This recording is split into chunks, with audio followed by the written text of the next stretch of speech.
एक नगर में दो वृद्ध स्त्रियां बिल्कुल पास पास रहा करती थी। उन दोनों में बहुत ज्यादा घनिष्ठता थी। उन दोनों का ही संसार में कोई नहीं था, इसलिए एक दूसरे का सदा साथ देती और अपने सुख दुख आपस में बांट लेती थी। स्त्री हिंदू थी और दूसरी जैन धर्म को मानने वाली थी। हिंदू वृद्धा ने अपने घर में लड्डू गोपाल को विराजमान किया हुआ था। वह प्रतिदिन बड़े प्रेम से लड्डू गोपाल की सेवा करा करती थी। प्रतिदिन उसको स्नान कराना, धुले वस्त्र पहनाना, दूध व फल आदि भोग अर्पित करना उसका नियम था। वह स्त्री लड्डू गोपाल के भोजन का भी विशेष ध्यान रखती थी।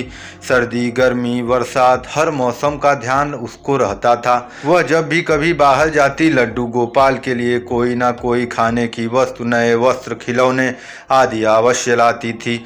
लड्डू गोपाल के प्रति उसके मन में अपार प्रेम और श्रद्धा का भाव था। उधर जैन वृद्धा भी अपनी जैन परंपरा के अनुसार भगवान के प्रति सेवा भाव में लगी रहती थी। उन दोनों स्त्रियों के मध्य परस्पर बहुत प्रेम भाव था। दोनों ही एक दूसरे के भक्ति भाव और धर्म के प्रति पूर्ण सम्मान की भावना रखती थी। जब किसी को कोई समस्या होती तो दूसरी उसका साथ देती। दोनों ही वृद्धाएं स्वभाव में बहुत ही सरल और सज्जन थी। भगवान की सेवा के अतिरिक्त उनका जो भी समय शेष होता था वह दोनों एक दूसरे के साथ ही व्यतीत करती थी। एक बार हिंदू वृद्धा को एक माह के लिए तीर्थ यात्रा का अवसर प्राप्त हुआ। उसने दूसरी स्त्री से भी साथ चलने का आग्रह किया, किंतु वृद्धावस्था के कारण अधिक न चल पाने के कारण उस स्त्री ने अपनी विवशता प्रकट कर दी। हिंदू वृद्धा ने कहा, नहीं, मैं जहाँ भी जाऊंगी भगवान से तुम्हारे लिए प्रार्थना करूंगी।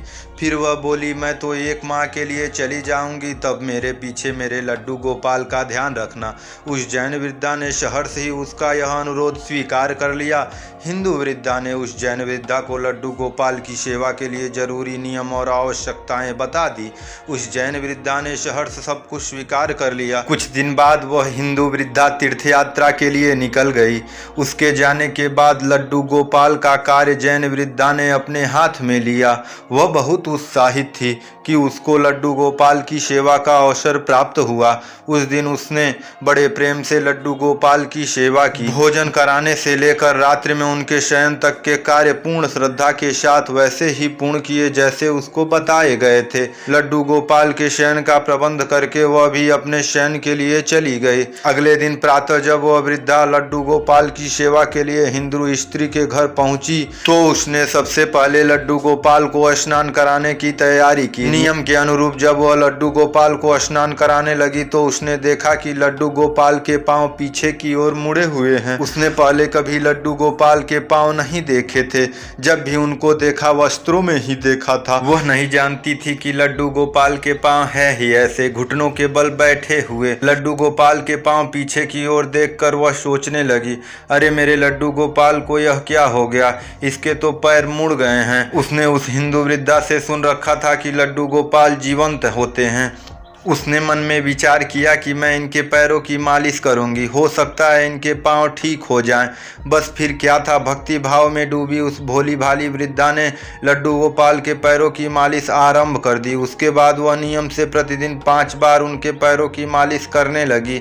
उस भोली वृद्धा की भक्ति और प्रेम देखकर ठाकुर जी का हृदय द्रवित हो उठा। भक्त वत्सल्य भगवान अपनी करुणावश अपना प्रेम उस वृद्धा पर उड़ेल दिया। एक दिन प्रातः उस जैन वृद्धा ने देखा कि लड्डू गोपाल के पांव ठीक हो गए हैं और वह सीधे खड़े हो गए हैं। यह देखकर वह बहुत प्रसन्न हुई और दूसरी स्त्री के आने की प्रतीक्षा करने लगी। कुछ दिन पश्चात दूसरी स्त्री वापस लौटी तो उसने घर आकर सबसे पहले अपने लड्डू गोपाल के दर्शन किए, किंतु जैसे ही वह लड्डू गोपाल के सम्मुख पहुंची तो देखा कि वह अपने पैरों पर सीधे खड़े हैं। यह देखकर वह अचंभित रह गई।